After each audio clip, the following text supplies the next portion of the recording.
नमस्कार, मैं हूं आपके साथ आस्था कौशिक। नीट मामले में सुप्रीम कोर्ट का बड़ा फैसला सामने आया है। काउंसलिंग पर रोक से सुप्रीम कोर्ट का इनकार। ग्रेस अंक पाने वाले फिर देंगे परीक्षा। 1563 छात्रों के ग्रेस मार्क्स रद्द किए जाएंगे और 23 जून को 1563 छात्रों का दोबारा एग्जाम होगा।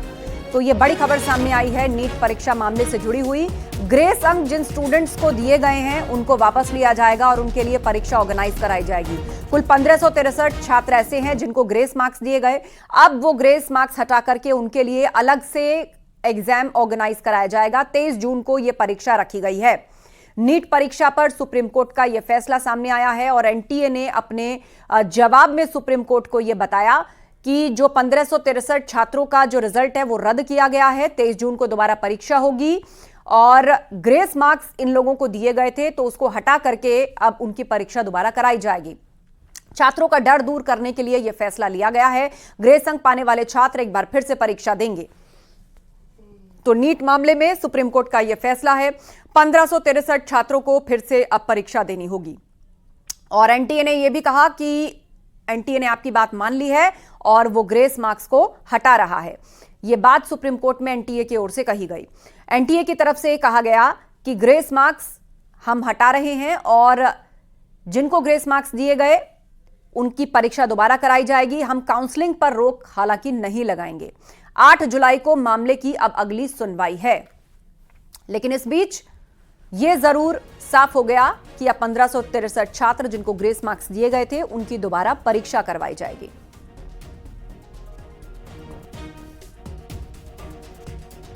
इस मार्क्स का इशू कोर्ट ने कंसिडर किया है और उसमें ये कोर्ट ने ये बोला है कि कोर्ट एनटीए ने आके क्लैरिफिकेशन दिया है, कमेटी बनाई जिसके बेसिस पे कोर्ट ने ये बोला है कि ठीक है, जितने भी स्टूडेंट्स ने जिनको ग्रेस मार्क्स अवार्ड हुए हैं ये सब दोबारा से अपीयर होंगे 23 जून को और इनका रिजल्ट 30 जून को डिक्लेयर किया जाएगा। ये ने ये चीज़ पूरी तरह से एग्री की कि जो ग्रेस नंबर 1563 स्टूडेंट्स को दिए थे वो पूरी तरह से उन्होंने एग्री किया कि बच्चों के अंदर डिससेटिस्फैक्शन लेके आया और कहीं ना कहीं ये गलत था।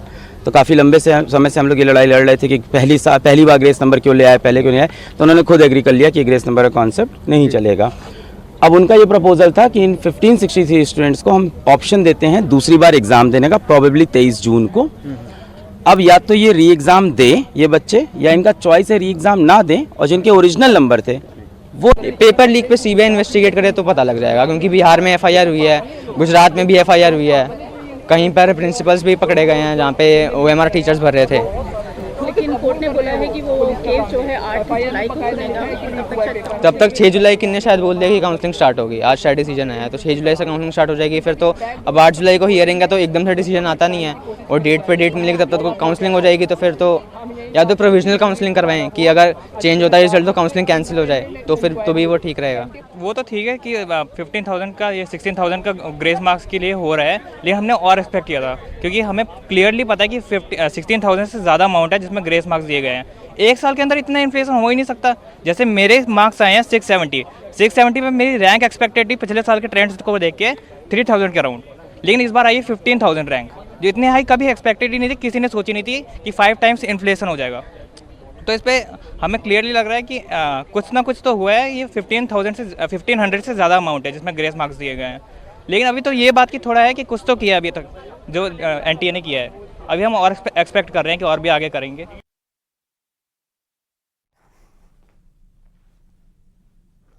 वहीं पूरे मामले पर केंद्रीय शिक्षा मंत्री धर्मेंद्र प्रधान का बयान सामने आया है। धर्मेंद्र प्रधान ने क्या कहा है आपको सुनवाते हैं। ये लगभग 1550 स्टूडेंट की है और एक ग्रेटर क्वेश्चंस कुछ उठाए गए हैं। सरकार उसकी सामना करने के लिए उसको संतुष्टि के साथ बच्चों को उत्तर देने के लिए बहुत प्रामाणिकता के साथ खड़ा है। स्पेसिफिक घटना जो आए हैं उसको सरकार गंभीरता से लिया है। एकेडमिशियंस की कमेटी बनी है, उन्होंने कुछ रिकमेंडेशन दिया है, उस हिसाब से सरकार आज कोर्ट के सामने उस पक्ष को रखेगा और बाकी जो नीडफुल सुप्रीम कोर्ट के आदेश से ही कुछ साल पहले से एनटीए की गठन हुई है। पिछले दिनों में आज एनटीए लगभग 3 बड़े बड़े एग्जामिनेशन कराती है, सक्सेसफुली कराती है। नीट, जेई और सीयूईटी, इतने बड़े देश में जब 13 लैंग्वेज में एग्जामिनेशन होगा, विश्व के कई देशों में एग्जामिनेशन सेंटर होगी, कई प्रकार के स्टूडेंट्स उसमें पार्टिसिपेट करते हैं, जो घटना हमारे सामने आई निश्चित रूप में दोषियों को उसमें दंड दिया जाएगा। लेकिन मैं विद्यार्थियों को मुख्यतः और अभिभावकों को आश्वस्त करना चाहूंगा, भारत सरकार और उसकी इंस्ट्रूमेंट एनटीए कमिटेड है बच्चों को ट्रांसपेरेंट तरीका से अपनी संतुष्टि से न्याय देने के लिए। इस बार 24 लाख बच्चे सक्सेसफुली एग्जामिनेशन भी दिए हैं। पेपर लीक का मामला आया है सर, कोई पेपर लीक नहीं, बिहार में अरेस्ट हुआ है, दिल्ली में भी अरेस्ट हुआ है सर, पेपर लीक दिल्ली में भी अरेस्ट हुआ है। मैं आपको विनम्रता से कहूं, पेपर लीक की कोई घटना की कोई पुख्ता प्रमाण नहीं है। ऐसा कुछ कोर्ट के सामने आएगा निश्चित। सर कोर्ट में हुआ है, अर्जी डाली गई है पेपर लीक की। अर्जी अगर किसी ने अर्जी डाला है, कोई प्रमाण है क्या? देखो सवाल आ रहे हैं एक तो एनटीए का उत्तर दे रहा हूं। आप सबका बताइएगा, मैं कोई क्वेश्चन लीक की कोई भी प्रमाण नहीं है। कुछ जो 1550 बच्चों के लिए जो एक मॉडल अपनाया गया था, वो भी कोर्ट रिकमेंडेड एक मॉडल था, लेकिन उसमें से कुछ अनामोलीज आई है। उसके ऊपर भी एक एकेडमिक कमेटी बैठ गई है, उन्होंने रिकमेंडेशन दिया। वो सारा दलील अभी जब हम चर्चा कर रहे हैं कोर्ट के सामने, कोर्ट की फैसला को आने दीजिए। कोर्ट ने कह दिया है कि उनका रीटेस्ट होगा, जो 1500 केसेस हैं इनका रीटेस्ट होगा। जो कोर्ट कहेगा उसको हम इम्प्लीमेंट करेंगे।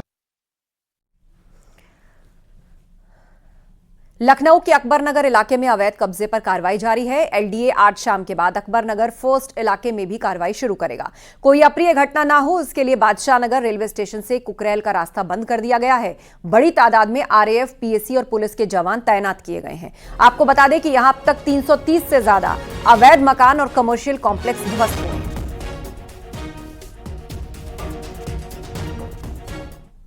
अकबरनगर 2 को सबसे पहले हम लोगों ने टेकअप किया था और 395 आवास थे और सभी को आवासित कर दिया। करीब 500 लोगों को यहाँ से आवास दिया था हम लोगों ने।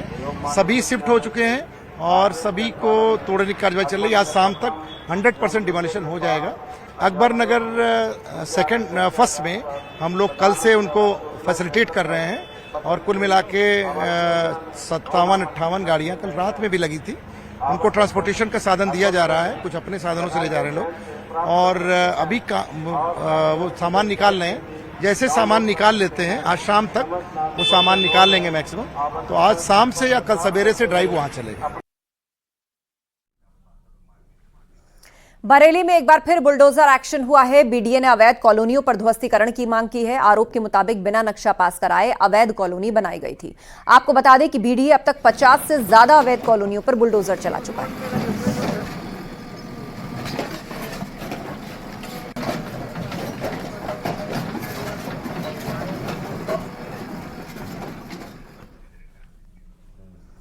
राजनाथ सिंह ने आज पदभार संभाला है। राजनाथ सिंह ने दिल्ली में रक्षा मंत्रालय पहुंचकर अपना चार्ज लिया। आपको बता दें, राजनाथ सिंह ने दूसरी बार रक्षा मंत्री का पदभार संभाला है। तो तस्वीरें दिखा रहे हैं आप, दूसरी बार रक्षा मंत्री का पदभार संभाला राजनाथ सिंह ने। मंत्रालय पहुंचकर आज अपना चार्ज लिया है उन्होंने और कामकाज की शुरुआत की है। तो रक्षा मंत्रालय पहुंचे राजनाथ सिंह, उन्होंने अपना चार्ज लिया। लगातार दूसरी बार देश के गृह मंत्री बने हैं राजनाथ सिंह और मंत्रालय पहुंचकर अपना चार्ज ग्रहण किया।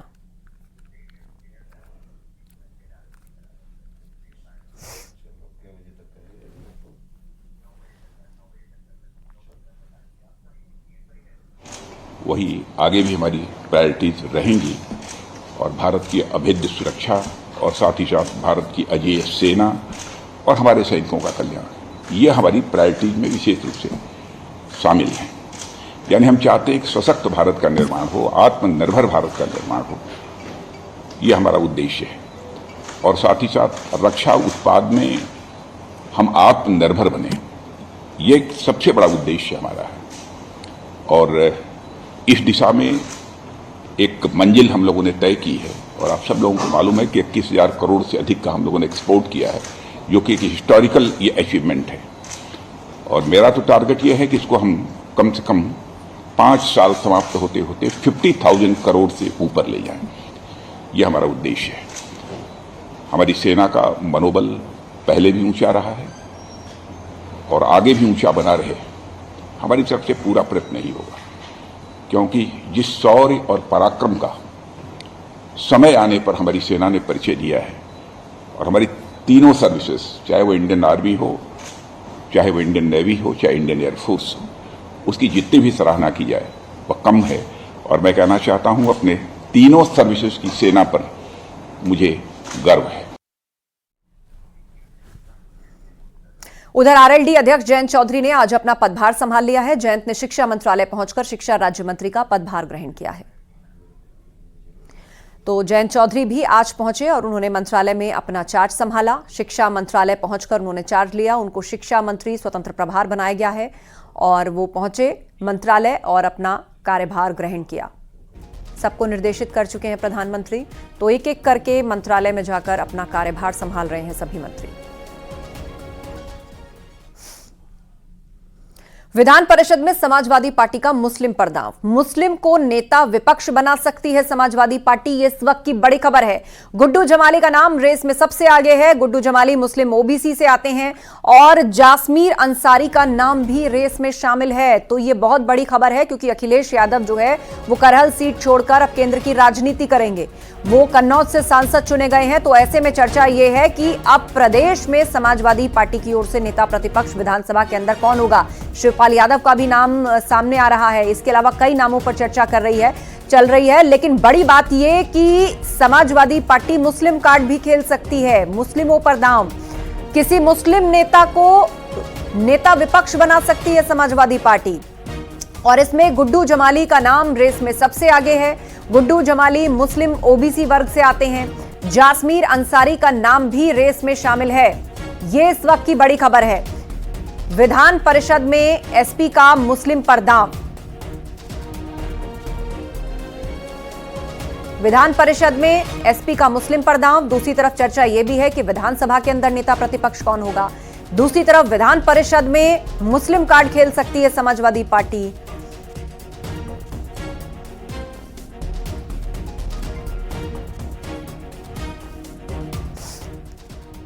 यूपी में विधान परिषद के 13 नवनिर्वाचित सदस्य कल शपथ ले सकते हैं। इसके बाद एसपी के एमएलसी की संख्या 9 से बढ़कर 12 हो जाएगी। अब तक समाजवादी पार्टी के पास विधान परिषद में नेता प्रतिपक्ष का पद नहीं था, लेकिन अब उसके पास इसके लिए पर्याप्त संख्या हो जाएगी।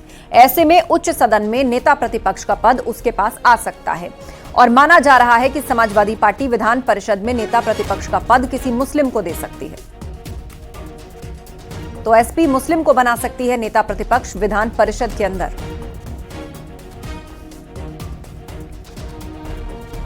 परिषद सीटों पर हुए चुनाव के बाद जल्द ही तमाम विधान परिषद के सदस्य शपथ ले लेंगे। इस शपथ के बाद समाजवादी पार्टी के सदस्यों की संख्या विधान परिषद में कुल 12 हो जाएगी। इन सदस्यों की संख्या बल के आधार पर विधान परिषद में नेता प्रतिपक्ष का पद समाजवादी पार्टी पाने का हकदार हो जाएगी। विपक्ष का नेता बनने की दौड़ में मुस्लिम चेहरा सबसे आगे चल रहा है। समाजवादी पार्टी के गुड्डू जमाली या फिर जासमीन अंसारी समाजवादी पार्टी की तरफ से नेता प्रतिपक्ष हो सकते हैं। ऐसे में देखने वाली बात होगी कि जिस तरह से लोकसभा के नतीजे आए हैं।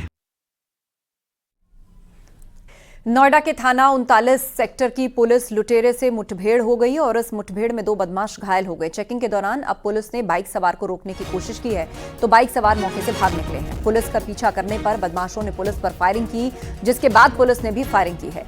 बदमाशों के कब्जे से 1 लाख कैश, 1 मोटरसाइकिल, 2 तमंचे, कारतूस बरामद किए गए।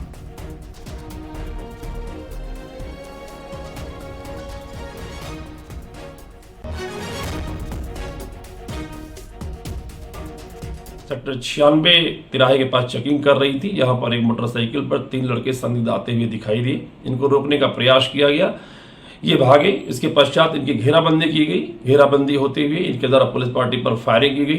पुलिस पार्टी के द्वारा जवाबी फायरिंग की गई, जिसमें ये 2 बदमाश घायल हुए। इसके पश्चात काम्बिंग के दौरान तीसरा बदमाश भी गिरफ्तार हुआ, जिसका नाम विकास है, जो मूल रूप में सेक्टर 39 का रहने वाला है। उसके पास से मोटरसाइकिल बरामद हुई है। घायल दोनों बदमाशों के पास से तमंचा और कारतूस बरामद हुआ है। घायल दोनों बदमाशों को उपचार हेतु अस्पताल भिजवा दिया गया है। इनसे गहन पूछताछ की जा रही है। यूपी पुलिस का एक्शन जारी है। मुजफ्फरनगर में आरोपी ने पुलिस कस्टडी से भागने की कोशिश की है। पुलिस ने वार्निंग देने के बाद फायर किया। आरोपी गोली लगने से घायल हो गया। शातिर अवैध हथियारों के मामले में जेल पहुंचा था, जबकि हापुड़ में गढ़मुक्तेश्वर कोतवाली पुलिस की चेकिंग के दौरान शातिर से मुठभेड़ हो गई और इस दौरान 2 शातिर घायल हुए।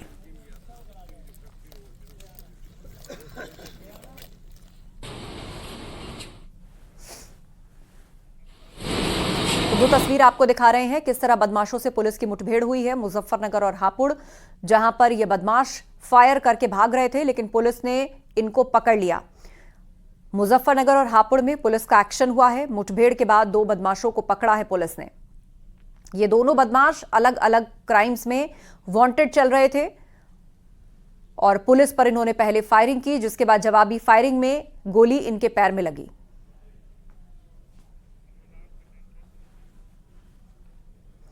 और खबर नोएडा से, जहां NH91 लोहारली टोल पर पुलिसकर्मी की मनमानी मामले में सीपी लक्ष्मी सिंह का बयान आया। उन्होंने बताया कि दोषी पुलिसकर्मियों के खिलाफ एक्शन लिया जाएगा। पुलिसकर्मियों पर आरोप है कि बिना टोल जमा किए गाड़ियां निकाली गई हैं। मारपीट का भी आरोप लगा है। अब इस मामले में ACP दादरी जांच करेंगे।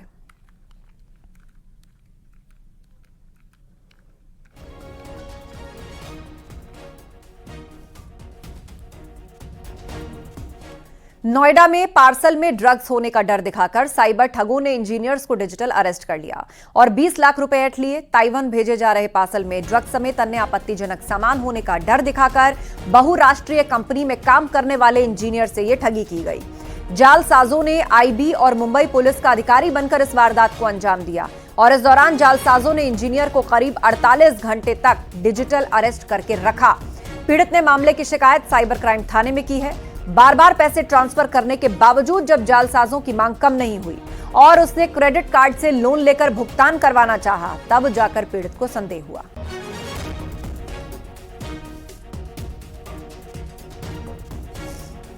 इंजीनियर को 48 घंटे तक डिजिटल अरेस्ट रखा गया और इस दौरान 20 लाख रुपए की ठगी की गई है। आपको बता दें, पेशे से IT इंजीनियर ने क्राइम ब्रांच थाने में शिकायत की, जिसके बाद ये मुकदमा दर्ज किया गया है।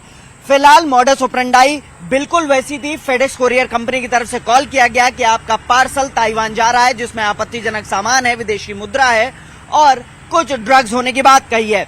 इस पर जब मना किया गया तो फेडेक्स कुरियर कंपनी ने ये call Mumbai crime branch transfer कर दिया और उसके बाद यहां से ठगी का काम शुरू हुआ। आपको बता दें, 48 घंटे तक युवक को डिजिटल अरेस्ट रखा गया, एक कमरे में रखा गया और इस दौरान लगातार उससे पैसे की डिमांड की गई, सेटलमेंट की बात की गई और लगातार डराया धमकाया भी गया।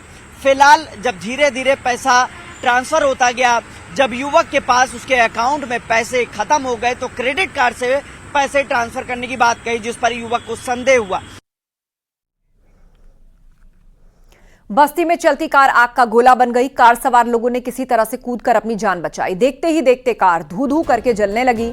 जब तक ग्रामीण आग बुझाने की कोशिश करते, कार जलकर खाक हो चुकी थी और बताया जा रहा है कि भीषण गर्मी के चलते कार ओवरहीटेड हो गई और इसके चलते कार में अचानक आग लग गई। ये लोग इलाज कराने के लिए बस्ती आ रहे थे। तो भीषण गर्मी के चलते किस तरह एक कार में आग लगी, वो आप तस्वीरों में देखिए। चलती कार आग का गोला बन गई। बस्ती में चलती कार में आग लग गई। कार सवार लोगों ने वक्त रहते कूदकर अपनी जान बचाई।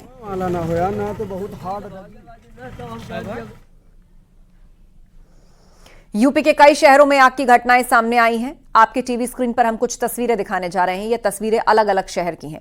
गाजियाबाद, झांसी, सिद्धार्थनगर, आगरा और अमरोहा। गाजियाबाद में एक मकान में आग लगने से 5 लोगों की मौत हो गई। मरने वालों में 1 पुरुष, 2 महिला और 2 बच्चे हैं। लोनी बॉर्डर इलाके की यह घटना है।